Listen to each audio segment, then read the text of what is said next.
Thor Ragnarok came out last night, and we got a chance to see it then. Kind of slept on it to really cement my opinion on this. I know you did too. We talked about that.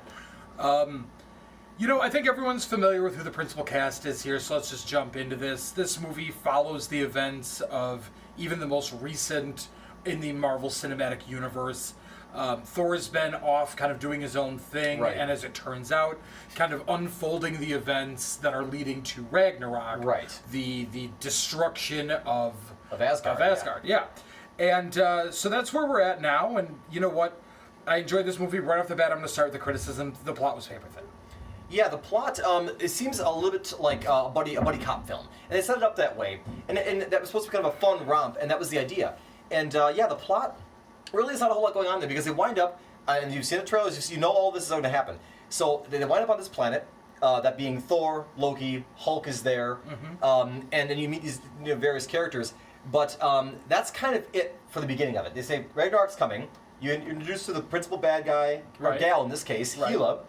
And then they're kind of whisked away on this planet. Right, and we get glimpses of what's going on with Hela, but it doesn't... I don't know, this movie never felt like dire.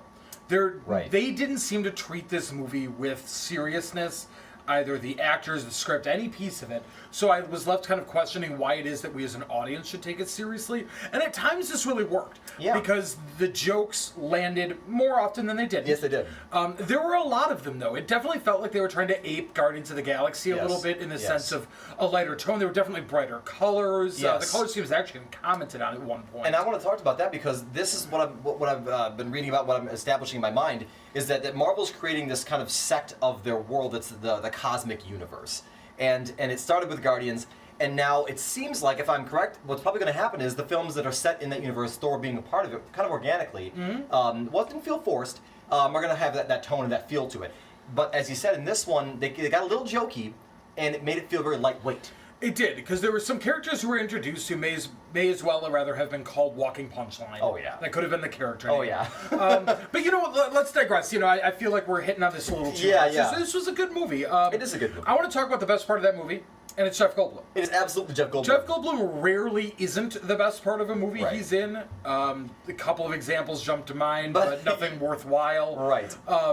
He was fantastic. Yeah, as the Grand Master and Elder of the Universe, similar to Del Toro's character of the Collector. Who he's actually the brother. They're brothers, yeah. So they're both these ancient beings, and he just kills it. And like we're talking about this, is it more Goldblum, or is it the way the character is written, or the way that the director Watiti, I think his name, how he inspired and wrote it? I think it's mostly Goldblum.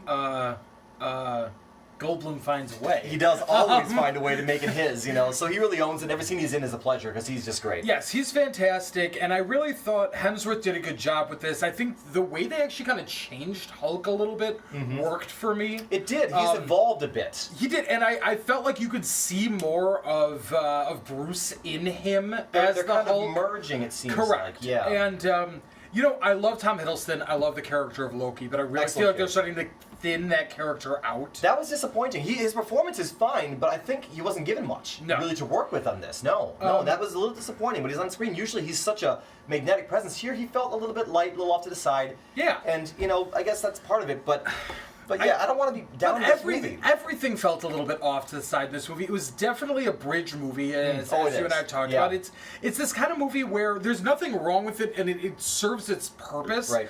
But very little in the movie actually has larger ramifications, and the things that do, they didn't even seem to dwell on as much as it feels like they should. It mostly comes in the third act. Correct. So it feels up to that point, it's backloaded. Nothing. To be honest with you, we've sat and talked about it.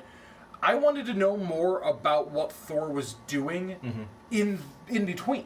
I think that would have made for an interesting movie. Because he references it. Correct. It's done in almost a throwaway, just like they got rid of the character of Jane, if anyone was wondering, in a complete throwaway line of, "Oh, I'm so sorry when Jane dumped you." Right, and that was a little disappointing. That didn't feel very heartfelt. No. But there wasn't a lot of heart in this movie, and I think that's what separates it from something like Guardians. Where the first Guardians, now first of all, you have the idea of novelty, and I think the studio, and a lot of studios, fail to recognize the impact that has. When Guardians came out, Marvel had done nothing along those lines. When James Gunn did that, oh my goodness, it blew everything out of the water. What is this? What are these colors? These characters that are quirky, they're rogues.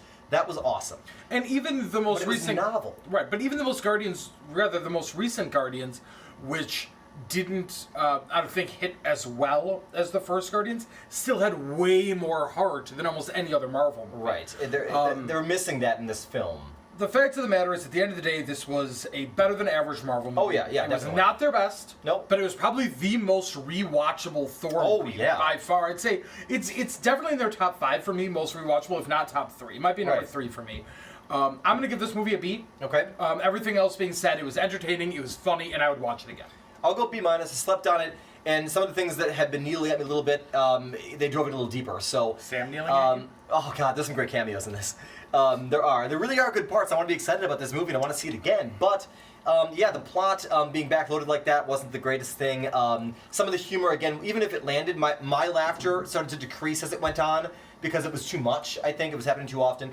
But B- is about where I land. It's definitely a good movie, and I do want to watch it again. And some of the performances are definitely worth your while.